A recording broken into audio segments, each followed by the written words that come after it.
아유, 반가운 분들 많이 보이네요. 저기 멀리서 오신 분들 손 한번 들어보세요. 예, 우리 보살님 원주에서 오셨고요. 또 어디서 오셨어요? 네, 아 세종에서 또 오시고. 오늘 저 처음 본 분 손 한번. 어이구, 오 많이 계시네요. 그 전에 한 번도 못 보시고요. 뭐 하셨어요 그동안? 아, 유튜브로 봤어요. 어때요? 생물로 보니까? 네. 아, 광이 나요? 아, 제 기름이 많아서 그런 것 같아요, 얼굴에. 여러분, 제가 지금 뭐 어디서 오셨느냐, 처음 보는 분 계시냐 이렇게 말씀드리잖아요. 그 대한민국에 우리 불자들이 정말 많아요. 정말 많아요. 그리고 우리는 저 밑에 얼마 전에 누가 그러더라고요, 저한테. 스님, 저희 대한민국 사람들은 DNA에 한 1000년 전부터 불교라는 DNA가 녹아 있는 것 같습니다 라는 얘기를 하는데, 저는 거기에 정말 극 공감했어요. 맞죠? 네, 맞습니다. 네. 그래서 실례지만 종교가 어떻게 되세요? 이렇게 여쭤보면 불자입니다 라고 이야기하는 분 열에 한두 명이에요. 근데 불자 되게 많거든요. 근데 왜 얘기를 안 할까요? 개종할 계획이라서? 아니잖아요, 그죠? 그 왜 얘기 안 해요? 여러분은 전 불자입니다 이렇게 하세요? 그렇죠, 하셔야 되는 거예요. 근데 왜 못 할까요? 많은 분들이 저를 좋아하고, 그러니까 저 말고 사찰을 좋아하고 또 부처님 말씀을 듣는 거를 좋아하면서도 저는 불자입니다라고 얘기를 잘 못하는 이유 뭘까요? 맞아요. 이 말씀 잘하셨어요. 이제 다들 불자라고 얘기를 못 하시나 봐요. 경험이에요? 잘 알지 못해서 설명할 수 없으니까. 그게 정답 같아요, 저는. 그래서 저 불자입니다. 그러면 아, 그래요? 절에서 뭘 배워요? 그럼 갑자기 무건수행이 시작되잖아요, 그때부터. 그럼에도 불구하고 전 이렇게 얘기해요. 종교가 어떻게 되세요? 그러면 저는 종교가 없습니다. 무교입니다. 그러면 우리나라 무교는 전부 다 불자라고 보시면 돼요. 맞아요. 저 밑바닥에 우리는 부처님의 제자의 피가 흐르고 있는 것 같아요. 요즘 정말 많이 느낍니다. 심지어는 외국인들을 만나도 저는 불자에 훨씬 가까운 분들을 많이 만나요. 그 어떤 노보살님이 저희 병원에서 제가 만났어요. 근데 계단을 올라오시는데 너무 힘들게 올라오시는 거예요. 막 지팡이를 짚고 연세가 90도 넘으신 것 같아요. 그래서 제가 옆에 겨드랑이 이렇게 팔을 껴들었어요. 이렇게 끼고 부축해드렸어요. 그랬더니 지팡이를 이렇게 짚고 올라오는데, 여기는 그 정도 연세 되시는 분 안 계신 것 같아요. 다 젊으신 것 같아요. 근데 제 승복 바지가 보였나 봐요. 허리가 꼬부러져 있으니까. 그러니까 이러고 있다가 허리가 안 펴지시죠. 그러니까 고개를 이렇게 들으시는 거예요. 그럼 뭐라 그러시냐면, 이렇게 멀쩡한 분이 왜 스님이 됐냐 그러는 거예요. 저는 그 말이 너무 충격적이어서, 그러면 스님은 누가 되는 거예요? 멀쩡하지 않은 사람이 되는 거예요? 저는 그분의 말씀에서 대한민국 출가자의 이미지를 바로 확인했어요. 왜 그렇게 젊고 멀쩡한 사람이 출가를 했느냐는 거예요. 젊고 멀쩡해야 출가할 수 있습니다, 여러분.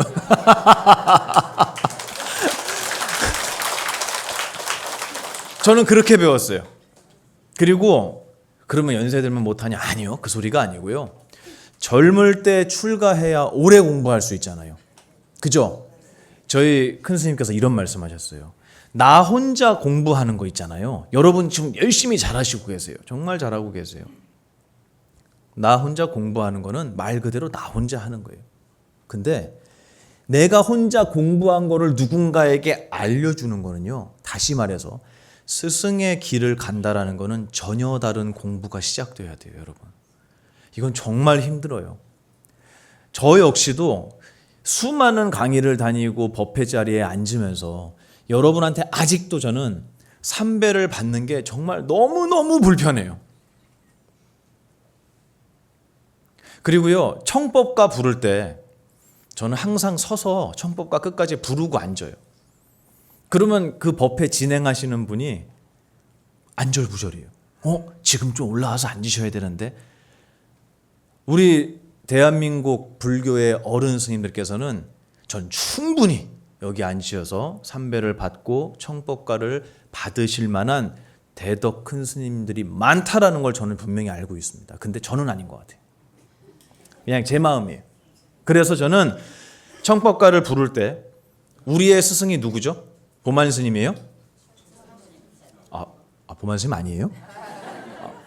부처님이죠? 저 역시 부처님께 청법과를 부릅니다. 그리고 이 자리에서 부처님 등지고 앉아있는 놈은 한 놈밖에 없어요. 누구? 법사만 여기 그렇죠. 법사 스님만 부처님을 등지고 앉아요. 그러면 이 시간만큼은 제가 누구의 말씀을 제 입을 빌려서 하는 거죠? 그렇죠. 정말로 제가 지금 이렇게 떠들고 있는 말들이 부처님의 가르침과 동급이냐는 거예요. 동급이어야 하지 않겠습니까, 여러분? 저는 그렇게 생각해요. 그러니 청법과 받고 삼배 받는 제 기분이 어떻겠습니까? 그래요? 그 정도예요? 죄송할 정도예요? 맞아요. 제가 농담한 거고 정말 그래요. 정말 내가 그릇이 될까? 내가 자격이 될까? 그리고 제 스스로가 제 자신에게 받는 것에 익숙해지지 말자라고 저는 항상 얘기해요. 우리 스님네들이 정말 열심히 사시거든요. 정말 대단해요. 제가 얼마 전에도 복령사 비구니 스님들 절에 갔는데 우리 학인 스님들, 이제 사민이 스님들이 쭉 와서 저한테 이제 인사드린다고 한 30분 정도가 들어오셔서 이렇게 절을 하셨어요. 그랬더니 저보고 이제 앉아서 받으십시오라고 이제 어른께서 말씀을 하시더라고요. 근데 알겠습니다 해놓고 제가 똑같이 삼배를 같이 했어요. 그게 원래 앉아서 받는 게 맞아요. 그게 법도인데 제가 그걸 어긴 이유는 뭐냐면요. 내가 부족하니까 난 같이 할래도 있지만 그게 아니라 대한민국의 불교를 함께 이끌어가야 할 이제 출가한 지 5년도 안 되신 스님들이에요. 비구니 스님들. 비구니가 아니죠. 사민이 스님들. 강원에서 공부하고 계시는 이 정말 눈 푸른 스님네들께서 저하고 함께 걸어가실 분들이에요. 그래서 제가 절하면서 뭐라고 그랬냐면 잘 부탁드립니다 라고 했어요.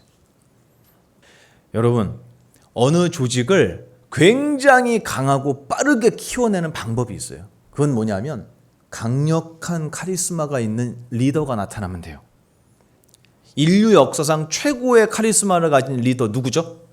부처님이었어요. 네, 부처님이셨어요. 뭐라고요? 뭐라 그러셨어요? 보만 스님이라 그랬어요? 네. 우리 저런 분들 때문에 제가 얘기하는 거예요, 지금. 근데 그렇게 강력한 카리스마를 가진 엄청난 리더가 나타나면요, 순식간에 조직이 커져요. 어마어마하게 단합이 되고요. 그 힘은 대단합니다. 지금 대한민국에도 그런 어른들이 계세요. 근데요, 사람을 따르잖아요. 그럼 그분 떠나요, 안 떠나요? 떠나고 나면 어떻게 될까요? 전 그게 너무너무 두렵습니다. 그게 너무 두려워요. 여러분, 부디 저 보만일이 말고 제가 알려드리고자 하는 부처님의 가르침을 사랑해 주셨으면 좋겠어요.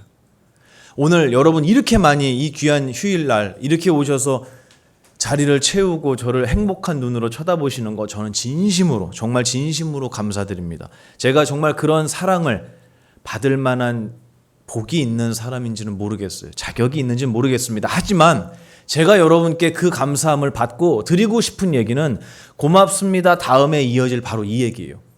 저보다 제가 드리고자 하는 부처님의 가르침에 제발 관심을 가져주세요. 그래서 제가 외부에 나가면 다들 그렇게 얘기해요. 스님 실제로 보니까 너무 좋아요. 이렇게 말씀하세요. 거기서 부디 멈추지 않으셨으면 좋겠어요. 제가 왜 이런 자리에 와서 여러분하고 이야기를 나눌 때 이렇게 표현하시더라고요. 스님 어떻게 전화가 왔어요. 그 얘기를 여쭤본다고. 스님 어떻게 해서 그렇게 귀에 쏙쏙 들어오게 얘기를 하냐요. 그걸 전화해서 저한테 물어보면 제가 뭐라고 대답을 해야 되죠? 그게 너무 궁금해서 전화했대요. 왜 그럴까요? 네? 귀가 열려서 뭐 그 맞는 말씀이에요. 여러분 귀가 닫혀 있으면은 제가 아무리 뭐 앞에서 뭘 해도 안 들리죠. 또요. 설명을 잘해서 꼭 저는 그렇게 생각하지 않아요. 저보다 설명 잘하시는 분 많아요. 근데 왜 그렇게 마음에 와닿고 귀에 들어올까? 그렇죠. 정답이에요. 우리의 이야기라서. 제가 큰 스님께 어른 스님들께 공부를 하고 그 가르침이 제 가슴 속에 이렇게 표현해요. 문신처럼 새겨졌다고 제가 표현해요. 정말 문신처럼 새겨졌어요. 잊을 수가 없어요. 한번 들으면 이런 가르침은. 왜 그럴까요? 내 얘기니까. 아무리 여기서 법회를 잘해도 제가 훌륭한 부처님 말씀을 정말 있는 그대로 펼쳤다고 해요. 그 여러분이 막 감동해요. 맞습니다. 난 정말 부처님의 제자인 게 자랑스러워요. 그래놓고 나가면서 밀지 말라고 싸워요. 옛날로 바로 돌아가요. 바로. 아니 어떻게 그렇게 빨리 잊혀져요 법문이? 어쩜 그렇게 부처님 말씀 다 까먹냐는 거예요. 그런데 우리 고사님 무슨 띠예요? 소띠. 올해 소띠 어떤지 알아요 운세? 몰라요? 지나가다가 이번에 소띠하고 뱀띠가 상충이래. 그럼 기억에 남아요 안 남아요? 남죠. 만나는 사람마다 물어봐요. 너 무슨 띠야? 너 무슨 띠야? 왜 그럴까요? 왜 이거는 지나가다 들어도 귀가 쟁반만하게 커져갖고 도대체 그거는 잠잘 때도 안 잊어버리고 그래서 내 남편하고 내가 이렇게 안 맞나 보다 이런 생각을 하는 이유가 뭐예요? 왜 그건 안 잊혀져요?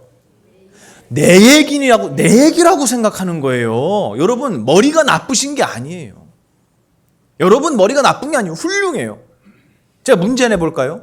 이 세상 모든 것은 혼자 있는 것이 아니고 만났을 때만 임시적으로 드러나는 것이다. 만났을 때 중간에서 일어나는 것이다. 이게 우리 생각의 정체잖아요. 그죠? 이거 무슨 법? 연기법. 그렇죠. 연기법. 또 생겨난 것은 모든 것이 반드시 어떻게 되죠? 사라져요. 무슨 법? 생멸법. 그렇죠.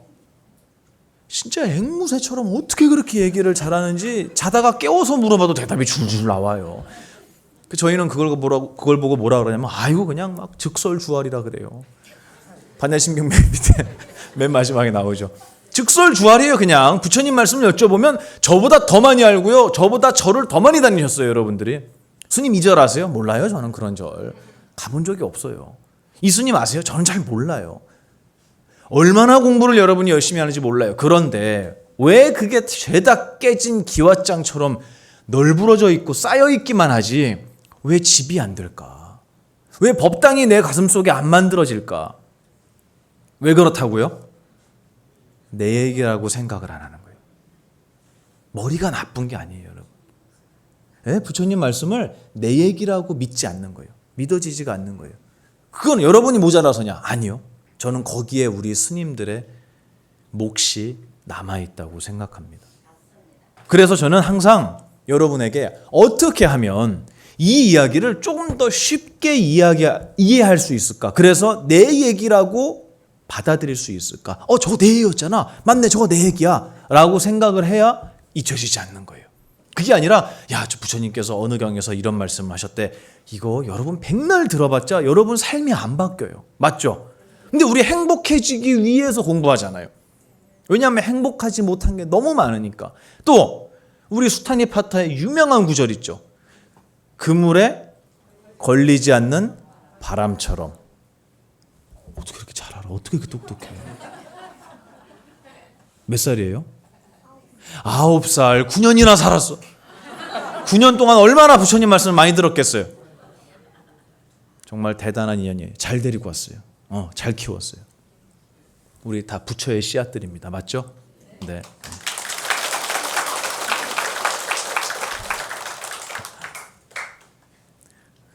아니 그런데 왜 내 얘기라고 이해가 안 갈까? 이건 여러분이 모자란 게 아니고 우리 스님네들께서 해드려야 되는 부분이라고 생각해요. 그래서 쉽게 표현하고 좀 더 이해할 수 있도록 요즘의 이야기, 우리 요즘 사람이니까요. 그죠? 여기 다 MZ들이잖아요.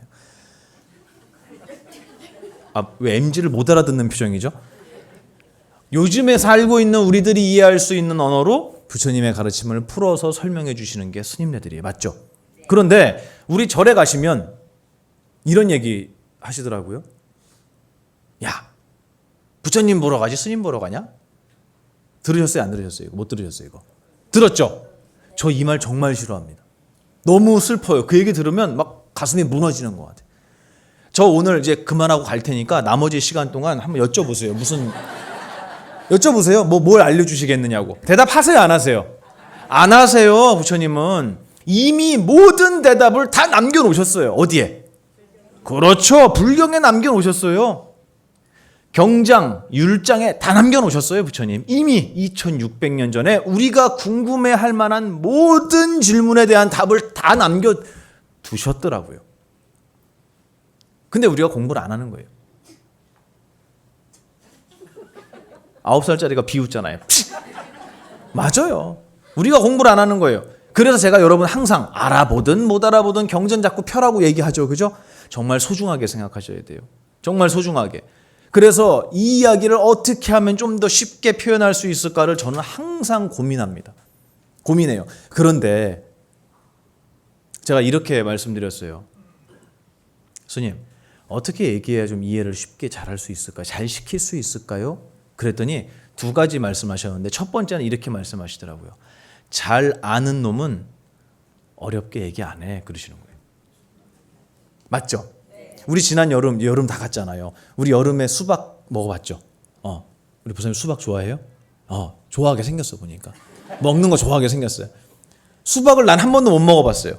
예를 들어서 이 보만이라는 놈은 수박을 한 번도 본 적도 없고 먹은 적도 없어요. 근데 웃겨요?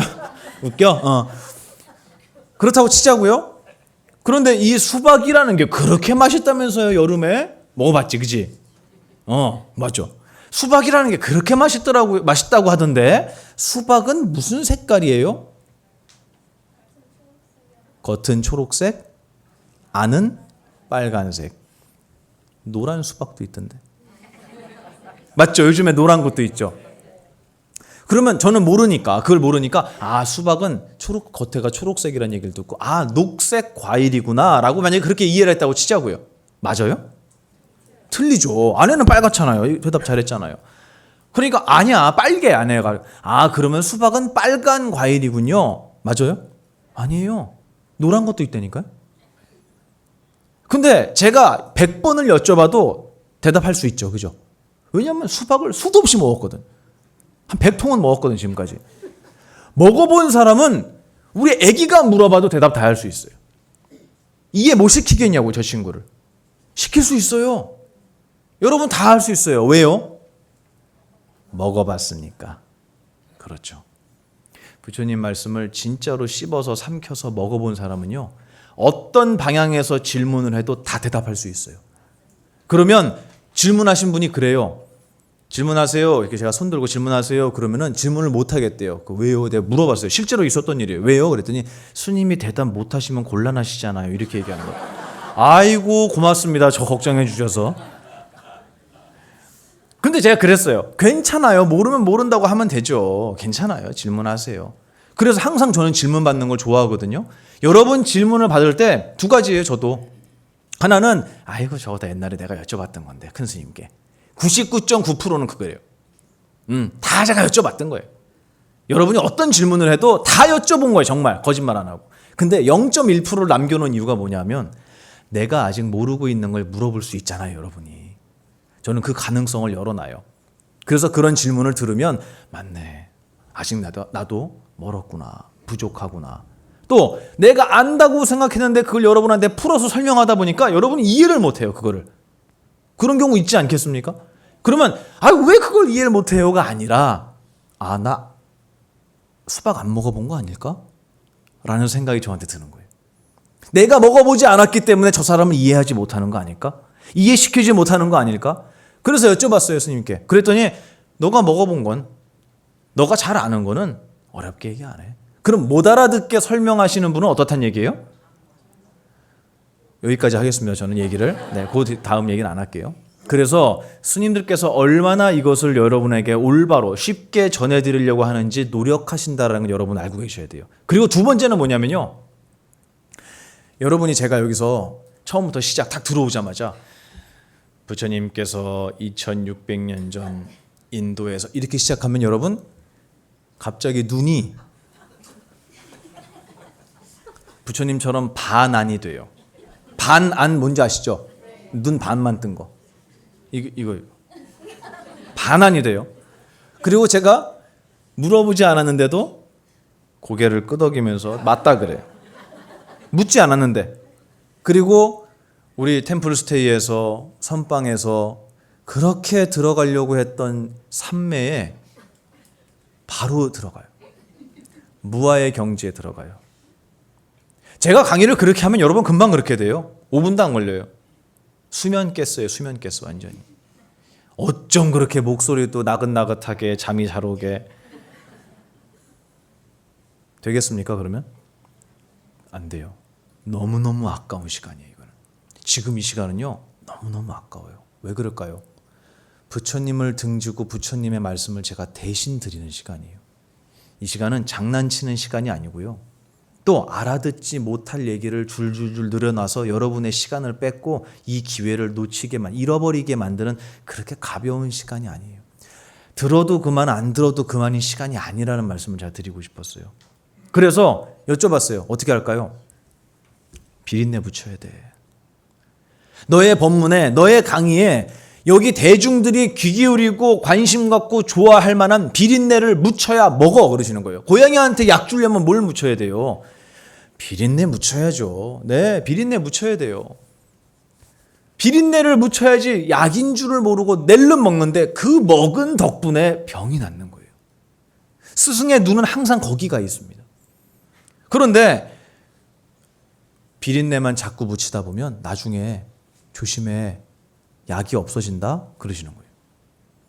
제가 여러분한테 장난치고 농담하고 웃고 떠들고 이렇게 1시간 2시간 얼마든지 할 수 있어요. 여러분 그 안에서 나름대로 그릇대로 받아가실 거예요. 좋아요. 훌륭해요. 하지만 제가 정말 드리고 싶었던 여러분의 병을 낫게 해주는 그 약, 부처님께서 저희에게 소중하게 당신의 온 삶을 바쳐서 남겨주셨던 그 소중한 약이 여러분한테까지 전달이 안 된다면 뭐하러 여기 앉아있냐는 거예요. 시간 낭비잖아요. 시간 낭비예요. 전 그렇게 생각해요. 나가서 예쁘잖아요. 가을 요즘에. 바람 쐬고 걸으세요. 훨씬 나아요. 그런데 이 시간은 그런 시간이 아니에요. 그렇기 때문에 우리 스님네들은 언제나 비린내와 약 사이에서 매일매일 고민하세요. 어떻게 해야 되나? 비린내를 묻히자니 약을 안 먹으려고 그래요. 약이 없어져 버려요. 약을 주자니 아무도 안 와요. 다 자고 있어요. 이거 어떻게 해야 돼요? 어떻게 해야 돼요? 이게 우리 스님네들의 고민입니다. 그래서 그 90 넘은 할머니께서 제가 부축해준 할머니께서 왜 이렇게 멀쩡한 사람이 출가를 스님이 됐냐고 물어보셨던 그분의 그 말씀 있죠. 저는 이제 그게 깨질 때가 왔다고 생각해요. 그래서 대한민국 불교에 젊고 멀쩡한 사람이 스님이 돼야 되는구나. 저는 그게 정답이라고 봐요. 왜냐하면 이 출가자의 길은, 이 수행의 길은요, 나 혼자 공부하고 끝내는 게 아니에요. 이 길은 하나를 배웠으면 이 하나를 어떻게 해야죠? 펼쳐야 되는 곳이. 그게 부처님께서 80평생을 45년 동안 맨발로 인도를 다니셨던 이유라고 생각합니다. 우리의 스승께서는 길에서 주무셨어요. 남이 주는 음식을 받아 드셨어요. 근데 제가 여러분한테 저 배고픈데 밥 좀 사주세요. 그러면은 여러분 길에서 남는 음식 주실 거예요? 아니죠. 뭐 사주실 거예요? 사찰 음식도 사주실 거예요? 짜장면 사준대요. 제가 뭘 했다고? 전 한 게 아무것도 없어요. 그런데도 전 짜장면을 얻어먹어요. 근데 부처님 짜장면 드셨겠냐는 거예요. 아니요. 심지어는 어떤 말도 있냐면요. 초청을 해놓고 부처님과 제자분들을 골탕 먹이기 위해서 성문을 걸어 잠그고 안 열어주는 거예요. 근데 그때가 우기예요. 비가 억수같이 쏟아지는 거예요. 거기에 이 가사를 입고 스님네들이 바루를 들고 줄줄이 부처님을 따라서 걸어가는 거예요. 그 비를 다 맞으면서. 그리고 성문 앞에서 기다리는데 문을 안 열어줘요. 비를 계속 맞아요. 실제로 있었던 일이에요. 그러니까 제자들이 화를 냅니다. 부처님, 이거 너무한 거 아닙니까? 어떻게 부처님을 모시고 이럴 수가 있냐고. 그때 성문 위에서 말먹이가 떨어집니다. 말먹이. 마국간에서 말한테 주는 먹이를 던져요. 이거 먹고 가라고. 부처님께서 받으셨을까요? 안 받으셨을까요? 받아오신 거예요. 우리의 스승님은 그런 분이에요. 우리의 2600년 전의 스승님은 그런 분이었다고요. 와, 실제로 보니까 더 멋있어요. 이런 얘기에 저처럼 막 신나갖고 막 건방지게 막 웃고 떠들고 하는 그런 분이 아니에요. 여러분 아시겠죠? 어떤 분인지. 우리 그런 분의 제자예요. 그런데도 저는 불자입니다라고 얘기를 못 한다고요? 그런 인류의 스승을 모시고 있는, 그분의 가르침을 배우고 있는, 그래서 그분의 가르침을 수도 없이 여러분 머릿속에다 집어넣고 있는 우리는 인류의 스승님의 정말 소중한 제자들이에요. 그래서 부처님은 제자들을 신도 이렇게 안 불렀잖아요. 뭐라고 불렀죠? 불자라 그러셨잖아요. 부처의 자식, 부처의 씨앗, 그렇게 불러주셨어요. 저희를. 우리는 그렇게 위대한 도량에, 그렇게 위대한 수행자의 모임, 승가의 대중이 되어서 공부하고 있습니다. 부디 제가 오늘 꼭 드리고 싶은 얘기가 그거예요. 부디 보만이를 좋아하지 마세요. 정말 감사하지만 그 마음은 제가 충분히 다 받아갈게요. 정말 감사하지만 저를 좋아하시잖아요. 그러면 어떻게 되는 줄 아세요? 저 있는 절에 와요. 여러분이 찾아와요. 그 문 드르륵 열고 들어와요. 법당에서 인사도 안 해요. 그래놓고 물어봐요. 거기 종무소에 계신 분한테 여기가 보만 스님 있는 데예요? 이렇게 물어봐요. 그러면 이제 종무소에 있는 분이 예 맞습니다. 안녕하세요. 합장하고 인사해요. 그럼 인사를 받아요? 안 받아요? 안 받아요. 합장도 안 해요. 인사도 안 해요. 너무너무 많아요. 너무너무 많아요. 정말이에요. 그리고 보만 스님 계세요. 지나가는 길에 들렸대요. 일이 있어서 지나가다가 계시면 한번 뵙고 가려고 들렸대요. 제가 그렇게 만나는 사람인가요? 제가 대단하고 유명한 사람이란 얘기가 아니에요. 여러분은 스승님을 찾아갈 때 그런 마음으로 가세요? 이번에 그쪽에 근처에 동창회 있으니까 그때 갔다가 돌아오는 길에 잠깐 들려서 인사드리자. 여러분 연애도 그렇게는 안 하실걸요 아마? 그죠? 연애할 때 그렇게 안 했잖아요. 수많은 남자들을 연애해보셨잖아요. 아니에요? 스승님을 만나러 가는데 그렇게 가시냐는 거예요. 그래놓고 보만 스님이 안 계십니다. 그러면 야 없대 가자. 진짜예요. 이거 거짓말이 아닙니다. 놀라워요.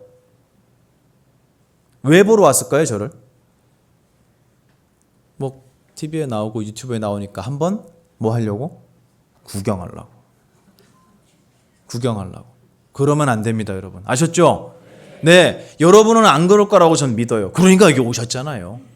근데 제가 이 이야기를 왜 이렇게 오늘 귀한 이 시간에 말씀을 드리냐면 우리가 스승을 생각하고 스승님을 생각하고 부처님을 바라보고 저는 불자입니다라고 이야기를 하고 있는 우리 마음 자세를 한번 정말 냉정하게 보자는 거예요.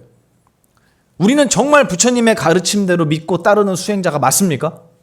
네, 맞습니다. 그런데 왜 이야기를 들으면 그래 나는 정말 훌륭하신 부처님의 제자야 해놓고 나가면서 왜 밀지 말라고 인상 쓰냐고요. 어디 갔냐고요 그 마음. 왜 부처님 말씀을 내 이야기라고 나를 향해서 하신 말씀이라는 생각을 왜 못하고 부처님 말씀을 머리로만 외우고 내가 절을 몇 년을 다녔느니 내가 법화경을 몇 번 사경했느니 금강경을 다 외우느니 못 외우느니 절집안에서 내가 공양실에서 어쩌고 저쩌고. 여러분 병원에 오는 사람은 다 누구예요? 왜 와요? 환자예요. 왜 온다고요? 아프니까. 그러면 병원에 오는 사람이 아유 안녕하세요 반갑습니다. 아이고 반갑습니다. 전 누굽니다. 이러고 들어와요? 그러면요 인상 쓰지. 아프니까 죽겠어요. 걸어 들어와요. 그러면 이제 직원분들이 안녕하세요 그러고 인사하면 인사 제대로 받을 수 있을까 이 사람? 못 받아요. 왜요? 아프니까. 근데 직원들이 아니 무슨 인사를 했는데 인사도 안 받아? 이거 올바른 직원이에요? 자격이 없는 직원이에요. 거기는 아픈 분들이 오는 데예요. 아프니까 인상을 쓰고요. 조금만 기분이 나빠도 짜증을 내요. 원래 그런 거예요. 아프니까 병원에 오는 분들을 왜 인상이 저러냐고 물어보면 안 돼요. 그러면 우리 무상사인 왜 오죠? 배우려고. 모르니까. 맞죠? 우리 다 그렇게 절에 왔잖아요. 다 배우고 온 사람이 어디 있어요? 모르니까 절에 오는 거예요. 모르니까 무상사 와서 스님 말씀을 듣는 거예요. 배우려고. 그러면 처음 온 사람들은 아는 사람이에요? 모르는 사람이에요? 이 불법을, 부처님 법을, 절집안의 예절을 아무것도 모르는 사람이 오는 거예요. 근데 우리 선배님들이, 우리 선배 불자님들이 야, 나이가 어려서 저렇게 버르장머리가 없냐? 저렇게 음악까지 깔아주시잖아요. 얼마나 고마워요. 공감하시는 거예요. 처음 오시는 분이 절에 와서 공부가 깊어지지 않은 분이 와서 배우겠다고 왔어요. 그러면 그분 실수하는 거 맞습니까? 안 맞습니까? 맞잖아요. 맞습니다. 몰라서 오는 거예요. 모르니까 왔고 모르니까 실수해요. 그러면 흉 봐야 돼요? 가르쳐 줘야 돼요? 부디 제발 그렇게 해주세요. 여러분, 우리 스님네들을 보고 오시는 불자님들은 그냥 스님만 바라봐요. 근데 스님만 보러 왔다가 주변에 있는 분들을 보는 거예요. 누구? 여러분들을 보는 거예요. 우리 선배 불자님들을 보시는 거예요. 근데 그분들이 민다고 인상 쓰고 누가 내 신발 밟았다고 짜증내고 범인 찾아내고 이래봐요. 어떻게 되겠어요? 밥을 왜 이렇게 했느냐, 국이 짜냐 싱겁냐, 국을 바닷물로 끓였냐 이런 얘기 하면 돼요, 안 돼요? 돼요, 안 돼요? 안 돼요, 여러분. 제가 제발 부탁드립니다. 처음 불자의 이름을 받는 분들은, 처음 도량에 발을 디디는 분들은 전부 다 몰라서 오시는 분들입니다. 그러면 우리가 먼저 공부했다면 그분들한테 손을 내밀어 주셔야 돼요. 잘 몰라서 그렇죠? 들어오세요. 제가 아까 여기 서서, 시간 다 됐네요. 반야심경 할 때 신중단을 보잖아요. 그죠? 예, 아시죠? 그래서 신중단 오른편을 바라보고 저도 합장하고 반야심경을 같이 하는데, 우리 9살짜리 우리 꼬마가, 아니 불자가, 꼬마라 그러면 안 되지, 부처님의 자식이죠. 우리 불자하고 엄마가 이렇게 저쪽을 바라보고 똑같이 반야심경을 이렇게 외우는 거예요. 그랬죠, 그죠? 네. 근데 둘 다 맨발이에요. 잘못된 거예요, 잘된 거예요? 그런 거 없습니다, 여러분. 이게 정말 많은 사람들이 저한테 질문했어요. 놀랍게도. 맨발로 들어갔다가 혼났대요. 절은 혼내는 곳이 아니에요. 만약에 모르고 들어왔다면 알려드리면 돼요. 그리고요, 저기 남방불교 가잖아요. 양말 아무도 안 신어요. 스님들도 안 신어요. 대한민국의 그냥 문화예요. 절집안에. 맞죠? 근데 이거를 잘됐다 잘못됐다의 눈으로 바라보면 이 무상사에 남아있을 사람 아무도 없어요. 다 쫓겨나야 돼. 이 말씀을 저희 큰 스님께서 저한테 해주셨어요. 스님, 저 사람은 이게 안 좋고요, 이 스님은 이게 안 좋고. 그랬더니 야, 너처럼 내가 제자들을 봤으면 여기 남아있을 놈 아무도 없어 그러시는 거예요. 우리 다 명언을 남기셨어요. 우리 다 하자품 고쳐가면 쓰는 거야 그러시는 거예요. 아셨죠? 우리 다 하자품이에요. 아파서 병원 갔듯이 몰라서 도량에 왔습니다. 몰라요. 실수하게 돼 있어요. 실수란 얘기 아니에요. 괜찮아요. 괜찮아요. 그런데 실수가 아닌 것들 또는 작은 실수들까지도 혼을 내버리면 누가 오겠냐는 거예요, 여기. 그래서 우리 이렇게 정말 어린 불자들이 오면 저는 목탁 다 쳐보라 그래요. 종도, 이게 소종 있으면 종도 때려보라 그래요. 신나서 두들겨요. 며칠이나 두들기겠습니까, 걔가 일주일 넘게 두들기잖아요. 출가시켜도 돼요, 그러면. 하루만 두들기면 재미없어요. 맨날 똑같은 소리 나는데 그거 맨날 두들기겠어요? 근데 그거 한번 두들겼다고 막 달려나와서 큰일 난다고 이러면 되냐 안 되냐라고 혼을 내면 어느 젊은 청년들이 불교에 관심을 갖겠어요? 거기 가면 맨날 불편해, 맨날 혼나요, 맨날 다리 아파요, 이렇게 앉아 있으니까. 그리고 맨날 못 알아듣겠어요. 도대체 뭔 소리가 그렇게, 뭔 부처님은 알아들을 수 없는 소리만 하는지, 알쏭달쏭한 소리만 하고 뭐 잘 살으라는 건지 욕심을 내려놓으라고 하는데 이번에 승진 시험에서 내가 욕심을 내려놔서 양보를 해야 되는 거냐. 스님, 제가 부처님 앞에서 이번에 승진 시험에 합격하게 해달라고 기도를 했는데 이것도 욕심인가요? 제발 좀 적당히 좀 했으면 좋겠어요. 그렇게 안 하고 어떻게 사실 건데요, 도대체 이 세상을? 제가 웃자고 드리는 말씀이지만 뼈가 있는 말씀이에요. 맞죠? 여러분, 여기는 몰라서 오는 곳입니다. 그러니까 여러분이 바라볼 때 여러분의 눈에 혹시라도 부족함이 보이는 누군가가 보이신다면 친절하게, 정말 따뜻하게, 자상하게 알려주세요. 이해할 수 있게. 여러분, 다 그 능력을 갖고 있어요. 갖고 있어요. 지나가다가 고양이 새끼가 비 맞아갖고 엄마 잊어버리고 비 맞아서 달달 떨고 있으면 여러분 어떻게 해요? 그거 보고. 저기 노스님 중에 한 분이 계셨는데 그 스님께서 고양이를 그렇게 싫어하세요. 왜 그러냐고 여쭤보니까 고양이가 옛날에 쥐를 잡아서 다 먹고 머리만 갖다 놨대요. 신발장에다가. 아주 성정이 걔는 포악하고 잔인하다고 그렇게 싫어하는 거예요. 그래서 뭐라 그러시냐면 나는 저 고양이만 보면 아주 그냥 아유 너무 꼴보기 싫어. 근데 요만한 새끼 고양이가 비 맞고 야옹야옹 하는 거예요. 근데 그걸 보신 거예요.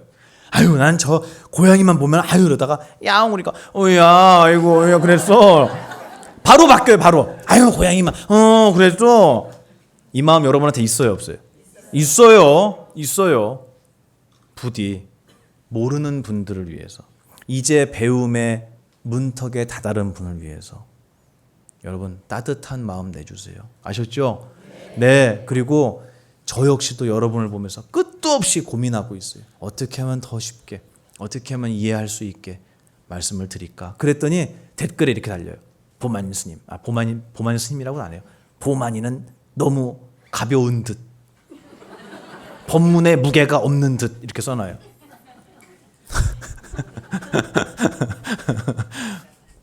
맞아요. 비린내를 묻히니까. 약이 사라지지 않았으면 좋겠습니다. 최선을 다해서 여러분을 위해서 따뜻한 이야기, 따뜻하게 손 내밀고 여러분이 이 부처님의 가르침을 듣고 내 얘기구나라고 가슴에 정말 문신처럼 새겨지는 그날까지 저는 끝없이 여러분 곁에서 손을 내밀 거예요. 그리고 네, 고맙습니다. 그리고 저의 모습을 보고 가벼우니 무거우니 이런 평가 괜찮습니다. 저는 평가하라고 허락한 적은 없지만 스스로 평가를 하는 걸 막을 수는 없죠. 그런데 그 평가는 누구 생각? 예, 본인 생각이에요. 여러분 마찬가지예요. 여러분을 평가하는 거는 그 사람 생각이에요. 뭐라고 하든 신경 쓰지 마세요. 올바른 수행자는 부처님의 제자라는 자부심 하나만 가지고도 매일매일 웃고 살 수 있습니다. 우리의 스승님께서 어떻게 사셨는지 여러분 배우셨잖아요. 우리 정말 위대한 부처님의 석가모니 부처님의 제자 불자입니다. 부디 따뜻하게 세상을 위해 손 내밀어 주시고 오늘 하나를 배웠으면 집에 가서 바로 실천하시고 그걸 모르는 분들을 위해서 부디 알려주세요. 언제까지? 갈 때까지. 이번 소풍 끝날 때까지. 그리고 다음 소풍 시작하면 다시 시작하는 거예요. 절대로 우리 남의 눈치 보거나 또 모른다고 비난하거나 그리고 나 많이 공부했다고 잘난 척하거나 우리 그러지 말고 함께 수행했으면 좋겠어요. 제가 오늘 이제 마무리하겠습니다. 오늘 여러분 만나 뵙고 이렇게 얼굴을 쭉 뵙는데 얼마나 반갑고 고마운지 몰라요. 여기 앉아서 이런 사람 아무도 없어요. 다 웃고 있어요. 여러분에게 갖추어져 있는 따뜻함과 아름다움의 능력을 지금 여기서 다 보여주고 있어요. 여러분 할 수 있어요. 이미 다 갖추고 계신 분들이에요, 여러분. 그래서 부처님께서는 모두가 본래 무엇으로 이루어져 있다? 부처로 이루어져 있다 그러셨잖아요. 우리 다 그렇게 돼 있습니다. 단지 몰랐을 뿐이에요. 그리고 몰랐으니까 어디 왔죠? 그렇죠. 도량에 온 거예요. 배우려고. 괜찮아요. 여러분 용기 내시고 큰 자부심을 가지시고 정말 수타니파타의 소리에 놀라지 않는 사자처럼 수행 정진하시기를 간절히 기도합니다. 오늘은 부처님의 어떤 가르침, 교리를 제가 말씀드린다기보다는 우리가 공부하는 수행자로서 어떤 마음을 가지고 살아야 하는가, 그리고 보만이는 저는 어떤 마음으로 이 자리에 설법을 하는 이 자리에 앉는가라는 말씀을 꼭 한번 드리고 싶었어요. 여러분 잊지 마시고 우리 손잡고 한 길을 영원히 걸어가는 수행자가 됩시다. 모두 감사합니다.